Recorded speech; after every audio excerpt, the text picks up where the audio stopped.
This is Cody Rhodes, and you are watching AMBY. Hey everyone, it's Alicia from AMBY, and I would like to welcome you to my interview with Cody Rhodes. Hello. Hello, how is everybody? Awesome, how are you doing? Good. I feel like you must be feeling pretty great right now because you just faced Will Ospreay at Ring of Honor War of the Worlds and came out on top. I'm glad you mentioned it because I feel like I look terrible, and I don't want people to be like, God, he's an ugly dude just because Will kicked me all over my face, all over. I'm just beat to all hell, but we kept to the rule in wrestling that on your birthday you can't win, and in your hometown you can't win. So I was glad I eked this one out. Yeah, it was a brutal match, but it was also fantastic to watch. Thank you very much. You're very welcome. When you go against somebody who you know is going to be fairly ruthless in the ring, do you still get nerves walking up the ramp? I get nervous about everybody. Will's one of those guys though that is like bigger than his size, and that's. I'll go ahead and state it. I've wrestled Ricochet and Leo Rush and Strickland and Will and a kind of myriad of light heavyweights. Will is my favorite. Okay. This is the second time we've been in singles action against each other, once at IPW UK, and then we had a big 8-man in Japan, in Tokyo, and he has I don't know, he's just got a thing. He's got like a flair about him. Sounds like I have a crush on him, and that's not the direction I'm going. I feel like if I was like the promoter, I'd be like, that's a good one. I like that guy. Yeah. So. Well, your first wrestling memory is from when you were 4 and getting into the ring. So Yeah. what can you tell me about that? I just put my feet down on the mat. I remember seeing the WWF logo, the blue and the yellow, and then I think he thought like either I was gonna run or I was going to do something stupid, or I was scared, so he picked me right back up and put me like through the ropes and on the floor. So I just touched the mat, saw the buckle, got out. I think I was too young to be in the ring, and he knew it. So. Okay, but since then you were kind of... Or my theory was I was like, maybe somebody was coming to use the ring, and like he needed me to get out of there. Who knows? Yeah. Well, you said how your goal since leaving WWE was to find yourself. So now that you've been doing some absolutely incredible matches since leaving WWE, do you kind of feel like you've achieved that yet? I think I've found kind of a direction and found kind of a style that I want to get better at and focus on. I was always like pretty confident in my skill set, but I didn't want to be overconfident. And there's like a magic, especially War of the Worlds is a great example because some of the New Japan Pro Wrestling talent being here, but Kenny is a great example. Like Kenny wrestles like no one else, and I like not his maneuvers because that's just shameless, but there's elements of like things I want to get from him and things I want to get from the Bucks, and there's so many guys here. Tanahashi, there's just there's little guys I like to kind of. That's what I found more of like, hey, tonight I'm going to try and do it like I saw that guy do it and see if it works for me. Okay. Yeah. What do you feel's been sticking?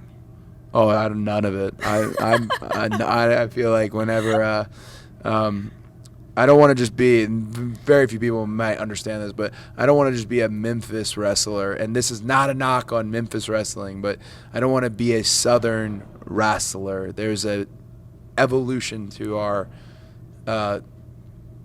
to the game, and I want to be on the cusp of it. I don't want to be behind, Well, you have Dream tattooed on your chest. Yeah, it's there, right? Yeah, there we go. It is. And of course, dreams change. So I was wondering for you, when was the moment that things decided to shift and took change for you, and you were like, Indies is what I want to do now?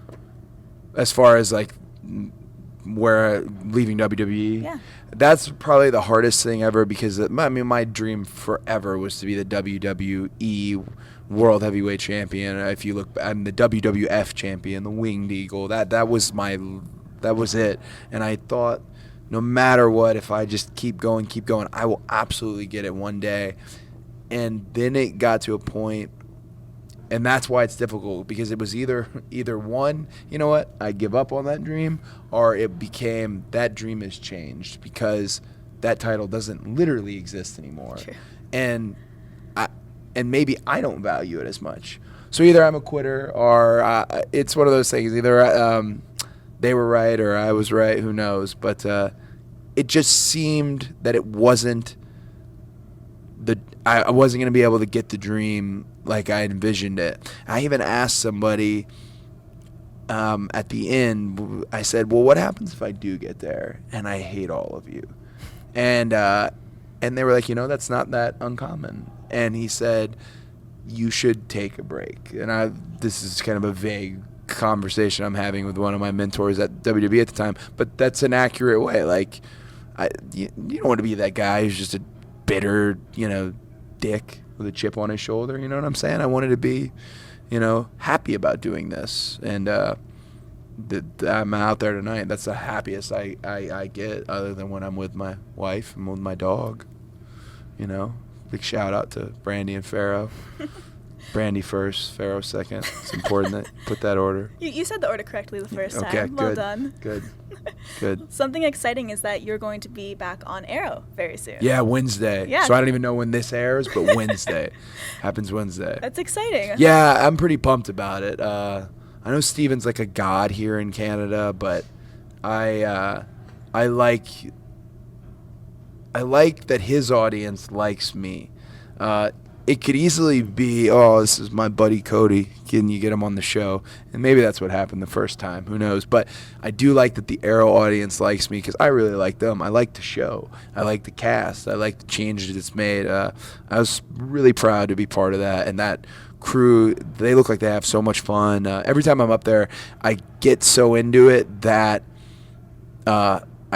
I wish I was on the recurring. I wish I was coming back. So hopefully I'll make it back again. You have to see on Wednesday if I die or not, if Derek Sampson dies. So we'll see. You dabbled with acting before wrestling, actually. So if Yeah, you could... garbage actor. Garbage. Yeah, you think so? Yeah. When did it start to take change? Well, I went to acting school in LA because I was 6 feet flat and 205 pounds. And for whatever reason, I just thought I was not big enough to get into the industry. My brother was like 6'6", and I thought, I'll be 6'6" too. And I didn't end up 6'6", so maybe I'll be entertainment. I always considered my dad the greatest actor, and he was a pro wrestler, and it just didn't last. It was great training. That coach, Howard Fine, who's an amazing acting coach, actually goes to the Performance Center once a year.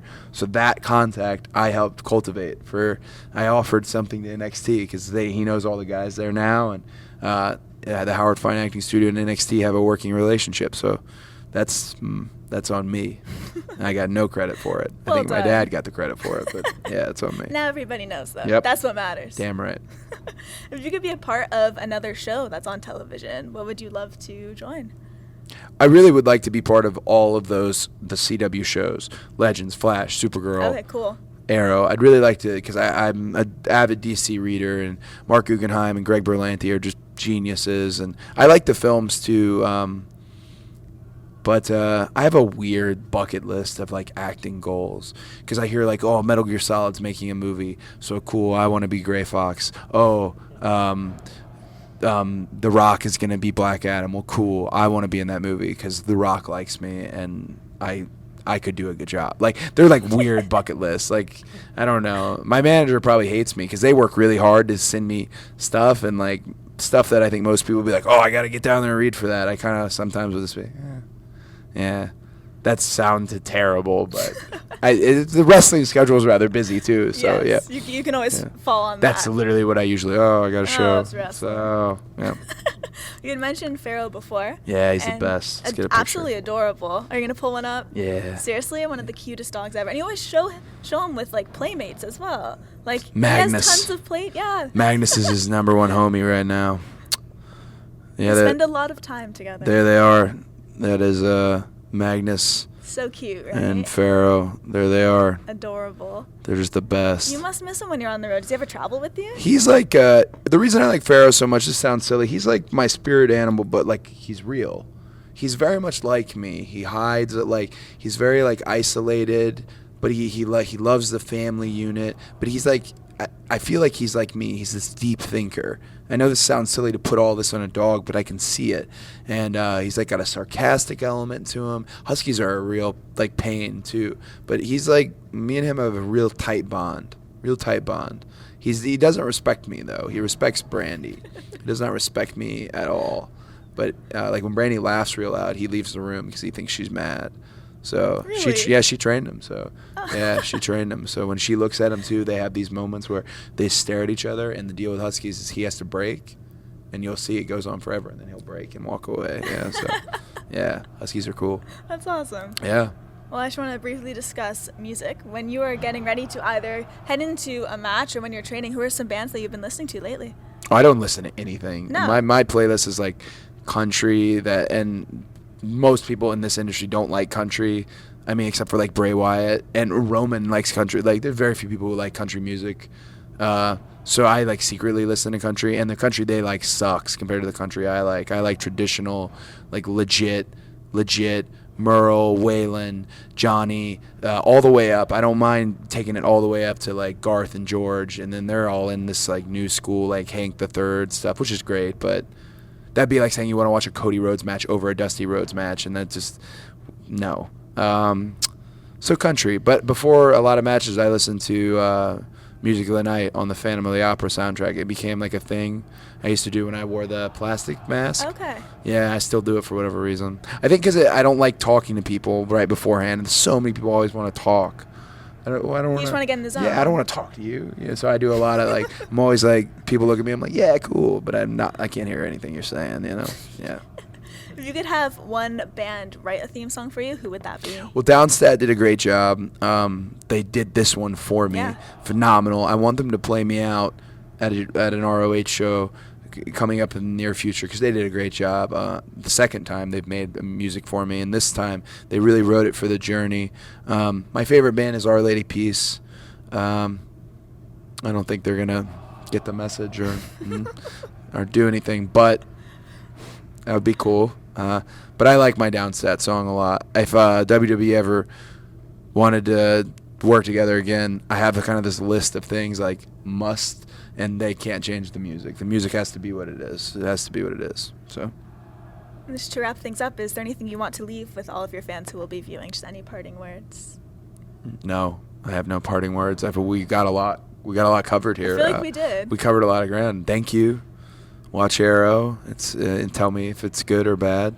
You should really watch it though, because I think they count on the wrestling audience watching. So I need you guys to watch the show, and I think you'll really like it. Watch Arrow. Buy Knocking Point wine. Watch ROH. You know, I think that covers it, right? You did have some parting words. Yeah, nailed it. Nailed it. There we go. Yeah. Thank you so much for joining me, Cody. Thank you. It's my pleasure. And remember, to everyone viewing, you can visit us at musicblogger.com for all exclusive interviews, features, videos, and so much more. See you next time.